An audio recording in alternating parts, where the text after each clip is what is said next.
Hujambo mtazamaji, natumai mzima wa afya popote unapoitegea KTN News. Karibu kwenye jukwaa la KTN ni kujuze baadhi ya masuala yaliyoibuka na kugonga vichwa vya habari, na vile vile tufungue jamvi la mazungumzo tukiangazia swala la warsha iliyotamatika hii leo kule kwenye kaunti ya Nakuru, eneo la Naivasha, ambayo iliwaleta pamoja viongozi serikalini ikiwemo baraza la mawaziri na vile vile pia baraza la magavana. Na tukiangalia pia viongozi ambao ni wabunge kutoka mrengo wa Kenya Kwanza wakiwa wamekongamana kule pia na kuwa na mkutano wao vile vile pamoja na rais siku ya Jumatatu juma hili. Tutakuwa tunaangazia hilo kwenye mjadala na kuangazia baadhi ya masuala yaliyozungumziwa katika warsha hiyo. Lakini kwa sasa tukifungua jukwaa la KTN, tuanze na taarifa hii ambapo mkutano wa kila mwaka wa baraza la mawaziri unaolenga kutathmini utendakazi wa serikali ya Kenya Kwanza umeingia siku ya 3 hii leo. Hii ni baada ya Rais William Ruto kukutana na makatibu wa baraza la mawaziri, wabunge wa Kenya Kwanza na magavana. Rais Ruto leo amezungumzia hali ya uchumi akigusia mzigo wa deni la taifa. Tusikilize kauli hii. The successful execution of both the buyback and the new bond issue demonstrates strong investor confidence in Kenya through the international capital markets and a vote of confidence in the government's overall economic management, particularly our public debt management strategy. It is also a most important culmination of a determined turnaround policy from an initial state in August 2022, characterized by simultaneous reduction of revenues as a percentage of GDP and the increase of debt as a percentage of GDP, resulting in fiscal deficit, which led to unsustainable expansion of Kenya's debt stock. The strategy we have put in place over the last 1 year has seen the cost of living come down, whether you talk about the cost of food, whether you talk about inflation. And what we have done with the management of the debt situation in the country has done a couple of things. Enhance liquidity in the market, and we are now going to see an easing of interest rates and less appetite by the government to borrow in the domestic market, and therefore allow more enterprises and the private sector to access resources to spur economic activity in the country. Na mtazamaji, ni kauli ya Rais William Ruto hii leo akiwa anahutubia kikao cha wanahabari katika warsha iliyowaleta pamoja mawaziri, viongozi wa serikalini, makatibu pamoja na wabunge na pia magavana katika eneo la Naivasha, kaunti ya Nakuru. Ndio baadhi ya masuala tutakuwa tunayazungumzia hii leo, tukiangalia masuala yaliyogusiwa katika warsha hiyo kuanzia siku ya Jumatatu ilipoanza hadi leo kutamatika kwake. Nikiwa studioni nitamhusisha Daktari Harun Hassan ambaye ni mchanganuzi wa masuala ya siasa, na pia nitakuwa naungana na Mheshimiwa Alfa Miruka ndani ya muda usiokuwa mrefu ambaye ni mbunge wa Bomachoge Chache na miongoni mwa viongozi ambao walihudhuria warsha hiyo. Karibu sana daktari. Asante sana Hadia. Naam, tukiangalia kauli ya rais, amezungumzia swala la Kenya kutoka kwenye hatari ya kutoweza kulipa deni, na akizungumzia swala la mkopo wa Eurobond na ulipaji wake, akisema kwamba hili limesaidia Kenya pakubwa katika kusawazisha thamani ya shilingi ya Kenya dhidi ya dola. Hili ni swala ambalo tunaweza kulitegemea kwa wakati mrefu, ama ni tatizo ambalo huenda likachipuka tena baada ya muda wa muda fulani? Hadia, ni muhimu kwanza serikali kufanya audit ya vile ambayo walikuwa wameagana kwa retreat, kwamba ni nini ambayo wamefanya, ni nini ambayo wako naye, ndio wananchi wa kawaida wajue ni nini ndio inaendelea. Ni mzuri tusikie hiyo, lakini saa zingine kuna vitu ambaye serikali ikiongea juu yake inatakiwa pia tuione huko chini. Ukiangalia vizuri kama kuanzia mwaka jana hadi mwaka huu tulikuwa tunaongea juu ya maisha ya mwananchi kawaida. Ni nini ndio serikali ifanye ndio angalau maisha imarike. Lakini ukiangalia vizuri, kila wakati serikali inaongea juu ya vile kulipa deni, vile ambaye deni ilikuwa imewachwa mbeleni na serikali ya Jubilee. Waliacha, ndio wanatuambia kila wakati sasa ndio wakati hizo bonds zimemachua na wanataka kuilipa. Ni mzuri, lazima serikali wako na jukumu ya kulipa deni ambayo ilikuwa imechukuliwa kwa manufaa wa serikali wa Kenya. Lakini wamesema tunataka kulipa deni ya serikali ambayo ilikuwa imewekwa huko, lakini ukiangalia vizuri hiyo deni kulipa ni kawaida. Lakini ni nini ndio wanaanza kufanya kulipia hiyo deni? Wanaanza kulipa deni, kuchukua deni nyingine. Inakaa hivyo. Ya pili, vile wewe ulisema taswira ya vile dola na shilingi ya Kenya. Kwanza sidhani kama serikali walikuwa na nia mzuri kulingana na vile waliwachilia dola nyingi kwa soko, ndio angalau demand ya shilingi iwe high, ndio dola ishuke chini kwa sarafu ya Kenya shilingi.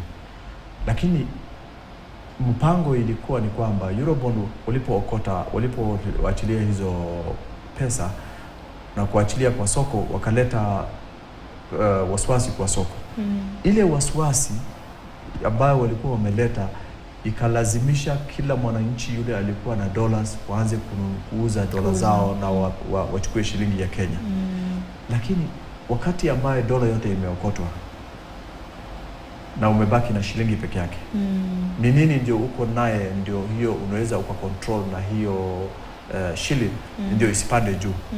Kwani economy ya nchi ndio ina control dola frequency yake, vile dola na shilingi thamani yake zinakuwa kubwa. Lakini vile tunaona ni kwamba kwa kuachilia dola mingi kwa soko na kuokota dola haileti suluhisho ambaye ya kukaa ama ya kudumu. Utakuja kuikuta kwamba wakati ambayo sasa maneno hii ishe ya hizi dollars zikitoka kwa soko na iende kwa either central bank ama iende kwa hard currency banks, na uanze kurestrict hizo pesa zisitoke, sasa shilingi itakosa tena thamani. Kwa vile demand, vile wanasemanga demand na need na demand ndio zina balance economy ya kitu yoyote. Kuna wakati nikiwa South Sudan, shilingi yao ilikuwa na thamani nyingi. Kwa dola ilikuwa pound 3. Lakini serikali wakasema hatuwezi kutumia dola kwa nchi. Kwa hivyo dola yote haukubaliwi itoe nje. Kuna nini ndio walileta wakati ambayo walisema hivyo, shilingi yao ikakosa thamani. Sasa hizi ni shilingi yani pound ya Sudan, South Sudan ni 1,100 kwa dola moja. Inamaanisha kwamba shilingi yao sasa pound yao imeumia. Na sisi wana Kenya tunataka thamani ya shilingi na hard currency zikontroliwe na market. Si ati unataka kutafuta jinsi ambayo utaitoa dollars kwa soko ndio angalau uanze kuambia kwamba watu watumie shilingi. So ile kitu ni mzuri kupunguza kwanza gharama ya inaitwa nini kupunguza thamani ya shilingi kulingana na dola. Lakini ni nini ndio itakuja kuweka hiyo sustainability ile ambaye kwamba saizi ikipungua basi kesho tutaiona shilingi ikikaa mahali ambayo ile inastahili ama inaenda chini bado kulingana na dola. So nadhani rais ako na nia mzuri, lakini vile tulikuwa tunasema kila wakati tukiongea juu ya majadala ya serikali, utakuta ile troops ambaye yeye aliweka hawaangalii makini ile policy ambayo wanaleta, ambaye rais anamwambia, wanamuadvise naye, na ambaye implication yake wanamuonyesha rais kwamba hii tukifanya saizi hivi itafaa hivi. Na kama haujafanya utafiti vizuri, kwamba kitu fulani ambayo ukitaka kufanya uangalie ni nini impact yake ya saizi ama ya kesho ama ya kudumu ya baadaye. Kama hivyo haiangaliwi hivyo na kila kitu tunaanza kufanya kitu inaitwa firefighting, sidhani kama economy yetu itakuwa ikiimarika. Na upande ile nyingine tukiangalia vile rais anasema maisha, yani gharama ya maisha inaanza kupungua sasa. Lakini hebu enda kwa sokoni uangalie ni nini ndio gharama imepungua. Kwa mfano kama shilingi imeenda chini na shilingi 30 lazima kwa dola, lazima immediately tungekuwa na tena petroli inapungua na shilingi 30. Kwa vile kama shilingi yako imekuwa na nguvu, lazima hiyo iende chini ndio petroli ipungue. Lakini juzi walipunguza petroli shilingi 1. Inamaanisha kwamba hata shilingi ya Kenya ipate nguvu, bado wana biashara ama vile petroli serikali wana regulate, bado serikali hawataki kuangalia mwananchi wa kawaida. Kwa vile kila kitu inategemea mafuta, petroli ikiwa iwe nafuu, basi gharama ya kila kitu yoyote itakuwa nafuu pia. Na ndio swali ambalo nafikiri wengi wanajiuliza. Tunapoona waziri wa fedha akisema kwamba uchumi wa Kenya unakuwa kwa asilimia 5.6 mwaka jana, tunatarajia ukue zaidi mwaka huu. Kukua kwa uchumi na gharama ya maisha kwa mfuko wa mwananchi wa kawaida kunaendana katika nafasi hii kwenye nchi, na iwapo hakuendani ni kitu ambacho Wakenya wanaweza kukielewa iwapo kipo lakini hakionekani katika maisha yao ya kawaida. Ni kweli, lakini mimi ningependa kujulisha wananchi kwamba waziri wa fedha mwezi 2 iliyopita, ilikuwa Disemba, alisema kwamba serikali haina fedha. Ya pili wakasema kwamba maisha tunaanza kujidanganya, maisha ya kawaida haitakuwa hatutaweza kuifix kwa muda karibu. Ni nini ndio wamefanya ambaye sisi wananchi tuone ndio tuseme kwamba serikali wakaweka mkakati fulani ndio angalau tunaiona kuna kitu imebadilika? Na si ati mtu anakuambia, kuna vitu nyingi serikali wameongea juu yake, lakini ukiangalia vizuri kwa makini huwa utakuta hailinganani na ile ambayo iko kwa mwananchi wa kawaida na ile serikali vile wanaongea. So inamaanisha kwamba kama kulikuwa na tofauti yoyote kwa economy ya nchi, kama kuna improvement yoyote, basi tungependa serikali waseme kwamba kwa vile hii sekta tukafanya kitu fulani na tukaangalia sekta fulani nyingine hivi, basi vile mnaiona economy ya nchi inaanza kuimarika. Lakini mimi sidhani kama vile rais anasema na vile waziri alikuwa amemwongelesha rais, sidhani kama hiyo itakuja ni kitu ambaye sisi tunaiona kwa kawaida tukienda huko chini kwa mwananchi wa kawaida. Sidhani kama tunaanza kuiona hiyo. Na nafikiri ni swali lingine ambalo nitakuwa tuna pia vile vile liangalia, ni kimuona Mheshimiwa Alpha Miruka anaingia studioni aweze labda kutupatia maoni yake kuhusiana na hilo vile vile. Mheshimiwa, habari ya Naivasha, nafikiri umewasili Nairobi leo. Karibu sana studioni na asante kwa kufika. Asante. Naam, tunaangalia mkutano ama warsha ambayo umetoka Naivasha, mmekuwa kule siku 3. Nafikiri kulikuwa na mkutano wa bunge wa Kenya Kwanza Jumatatu pamoja na rais, na baadhi ya masuala yalijadiliwa tutakuwa tunayazungumzia, lakini tunaangalia kauli ya mwisho ya rais akihutubia kikao cha wanahabari, akizungumzia swala la uchumi wa taifa, akiangalia swala la ulipaji wa mkopo wa Eurobond unavyo ustawisha shilingi ya Kenya thamani yake dhidi ya dola. Hili ni tatizo ambalo ama ni suluhu ya kudumu ama ni ya muda? Kwa sababu wengi wanajiuliza, je, tukimaliza kulipa mkopo huu tutakuwa tuko wapi? Na pia tumeona nafikiri naibu rais Rigathi Gachagua akiambia watu wenye dola wauze dola zao na waweze kupata shilingi. Iwapo dola inatoka kabisa katika soko la Kenya, tutakuwa tupo salama kiuchumi na shilingi yetu itaendelea kusalia kwenye thamani ambayo tunaiona inakuwa sasa hivi, ama itarudi ilipokuwa hata labda kuwa mbaya zaidi? Naamini kwamba unajua kitu cha kwanza tukubali kwamba shilingi imeanza kugain vizuri. Na sababu ni unajua mimi naangalianga hii dunia hii Kenya yetu iko na mambo mengine sisi kama wananchi hatuelewi. sababu hakuna haja dola inaanza kukimbia kupanda. Ukiangalia vile Eurobond imekuja to the market, imepunguza sana. Dola sasa ni karibu 140, 135, 145 from almost 170. Kwa hivyo what does it mean? Kuna vile economic support ilikuwa hapo awali, lakini sababu ya juhudi ya serikali kutafuta pesa ndio stabilize the economy, unaona sasa imeanza kupungua. Na naamini kwamba haitaanza kupanda tena. Utaona ikipungua sana. Usikia Rigathi DP akisema itakuja mpaka 100. Very possible. Mimi na project ikija mpaka 130, 125. Na itakuwa ni suluhu ambalo tunafaa kulitegemea kwa muda, kwa sababu kabisa. Swali ambalo Wakenya wanajiuliza, nafikiri unaweza kunijibia, ni kukua kwa uchumi wa Kenya. Tumeona waziri wa fedha akitangaza kwamba mwaka jana umekuwa kwa 5.6, na tumeona kama tunavyozungumza sasa hivi kwamba thamani ya shilingi ya Kenya inapanda dhidi ya dola, lakini gharama ya maisha inashuka kwa kasi ndogo zaidi kuliko ilivyotarajiwa. Kwa mfano, bei ya petroli imeshuka kwa shilingi 1. Wakenya wangetarajia labda ishuke kwa shilingi zaidi, kwa sababu tunaona shilingi inaanza kupata nguvu zaidi ya ilivyokuwa. Hili unaweza kulizungumziaje, kukua kwa uchumi tukiangalia na kwa upande mwingine gharama ya maisha inayomfikia Mkenya wa kawaida moja kwa moja? Unajua, tuseme ukweli, sasa kitu naomba tu rais afanye, apunguze gharama ya maisha, mwanzo apunguze fuel price. Hiyo pambo price ikirudi kitu iko sawa. Lakini ukiangalia katika pande zingine, saa hii there is a time tulikuwa tunadiscuss time kama hii mwaka uliopita unga ilikuwa 250. Saa hii unga ni 150. Vitu zimepungua drastically from the original party. Ukiangalia the subsidized fertilizer wananchi walikuwa wakipewa. Mimi katika constituency yangu kila mtu anasema hii fertilizer ya President Ruto imetusaidia sana. Kutoka 7,000 mpaka 2,500.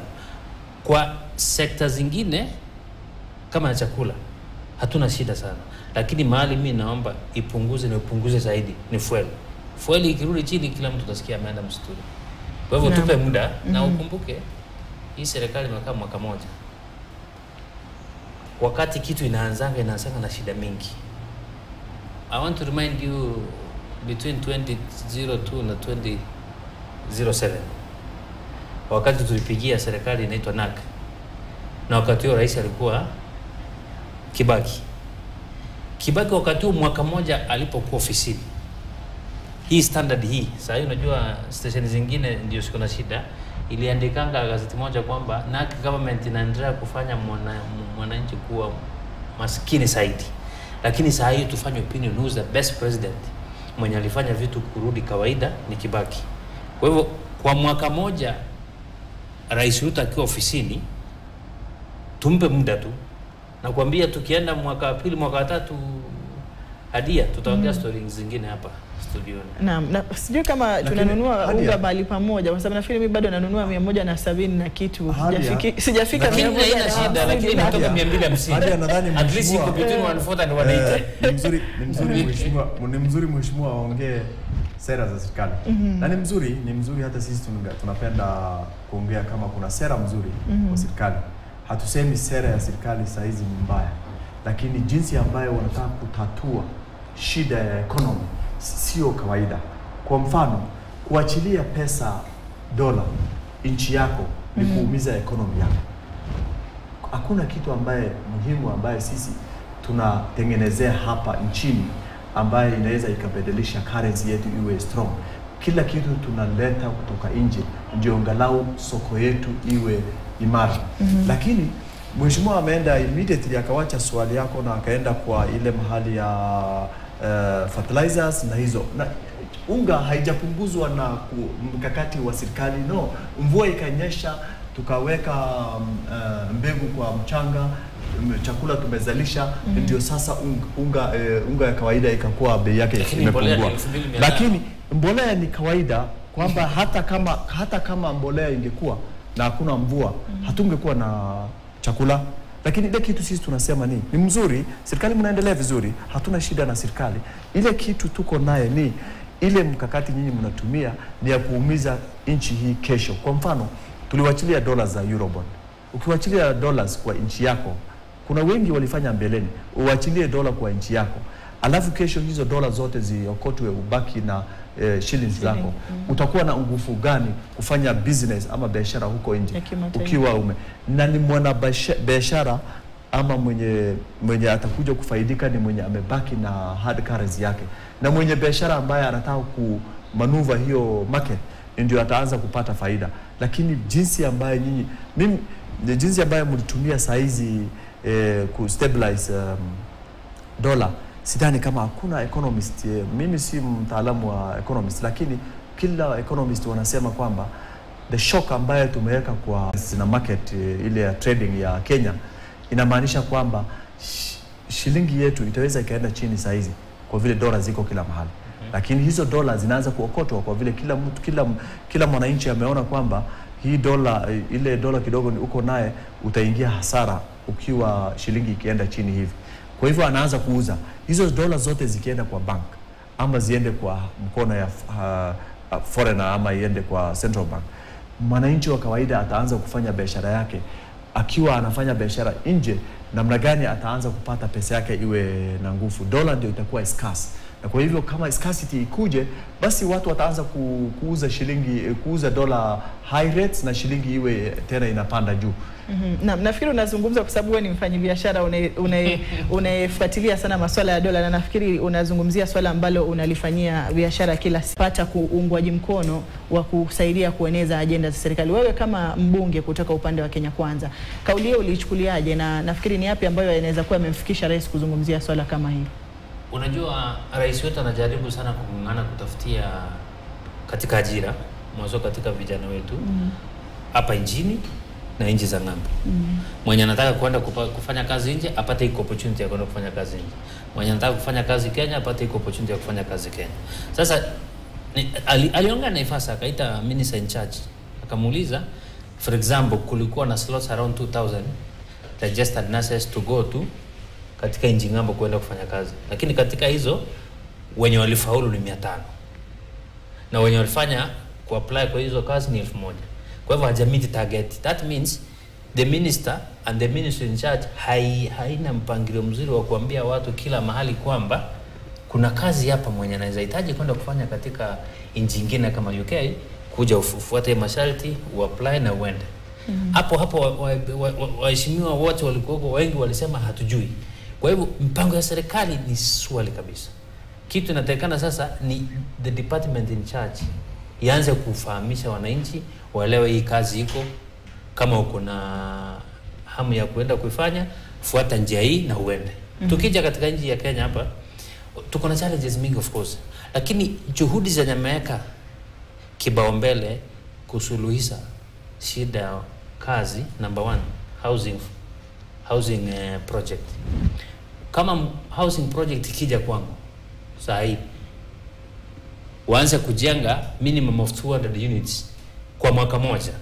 Kwa mwaka moja watu wa hiyo surrounding hiyo place watakuwa na kazi vijana.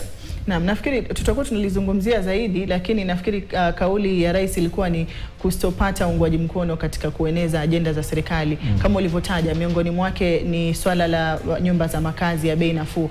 Anajihisi kwamba ni yeye anapigia debe ajenda za serikali bila uungwaji mkono na viongozi wanaofaa kusimama nyuma yake. Tutakuwa tunapata kauli ya Daktari Harun Hassan, lakini kwa sasa mtazamaji, naingia madukani na kusihi usiende mbali.